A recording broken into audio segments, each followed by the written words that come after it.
Hi everyone, তোমাদের সবাইকে, তোমরা সবাই ভালো আছো? এখন আমি যে কথাটি বলবো শোনো প্লিজ। আমি একটা ইউটিউবে অ্যাকাউন্ট খুলছি।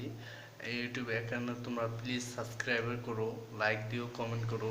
আমি নতুন নতুন ভিডিও বানানোর চেষ্টা করবো। প্লিজ তোমরা এটা একটু চেষ্টা করো, দেখো, সাবস্ক্রাইব আমার একটু সুযোগ করে দাও। তোমরা সবাই সাবস্ক্রাইব করো প্লিজ, লাইক কমেন্ট শেয়ার করো প্লিজ। আর তোমাদের জন্য আমি কয়েকদিন আগে আমি একটা ভিডিও ছাড়ছিলাম। ভিডিওটা হলো একটি র্যাপ গানের ভিডিও ছাড়ছিলাম। তোমরা প্লিজ সেটাও দেখো। আমি তোমাদের কাছে রিকোয়েস্ট করছি, প্লিজ একবার সাবস্ক্রাইবার করে দেখো। তোমাদের পাশে আমি অল টাইম আছি, তুমি বুঝছো? তোমাদের পাশে আমি চেষ্টা করব, আমি যে নতুন নতুন ভিডিও বানানোর চেষ্টা করব। প্লিজ তোমরা আমাকে একটু সুযোগ করে দাও, বুঝছো? Hi everyone, by.